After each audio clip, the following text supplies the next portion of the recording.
Conformément aux prescriptions de la Constitution, la première ministre Judith Suminwa Tuluka a remis ce lundi 15 septembre 2025 au président de l'Assemblée nationale Vital Kamerhe le projet de loi des finances pour l'exercice 2026. La cérémonie s'est déroulée en présence des membres du bureau de la Chambre basse du Parlement, marquant l'ouverture officielle du cycle budgétaire national.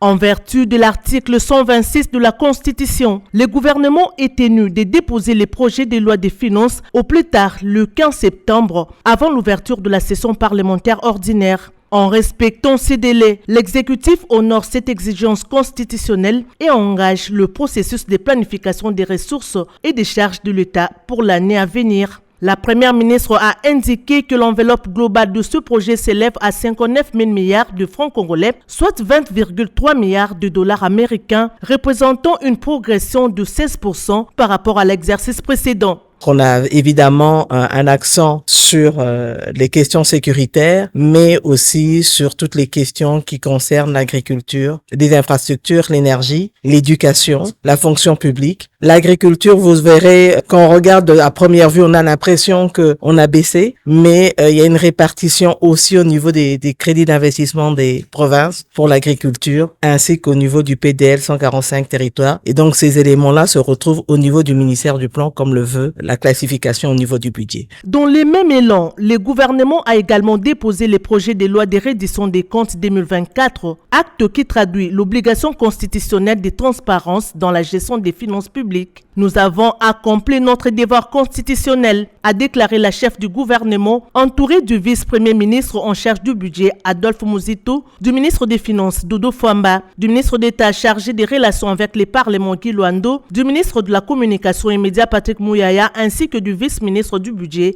Élisée Bokoumwana. Le président de l'Assemblée nationale Vital Kamerhe a salué la remise de ces documents fondamentaux qui constituera l'axe majeur des travaux de la session en cours. Ce geste que vous venez de poser, ce geste républicain qui va nous amener tout de suite dans le travail.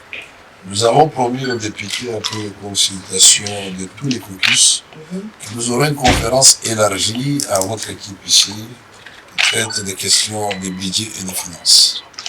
Parce que nous avons, depuis notre investiture, enregistré plusieurs rapports parlementaires, une mine d'or, qui vous permet de savoir ce qui se passe réellement dans nos circonscriptions électorales, dans nos bases respectives, avec précision et pour y apporter des réponses. Puisque les députés commencent à avoir l'impression qu'ils vont en vacances, ils reviennent, ils nous donnent des rapports, ils font des recommandations.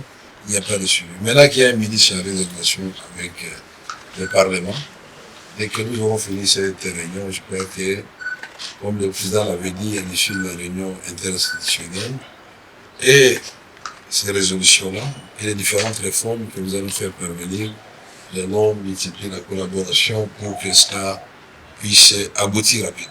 Il appartiendra désormais à l'Assemblée nationale d'examiner le texte. La Commission économique et financière sera la première instance saisie pour analyser, amender et préparer le rapport devant être soumis à la plénière. Les députés disposent d'un délai d'environ 40 jours pour se prononcer avant la transmission au Sénat, conformément à la procédure bicamérale.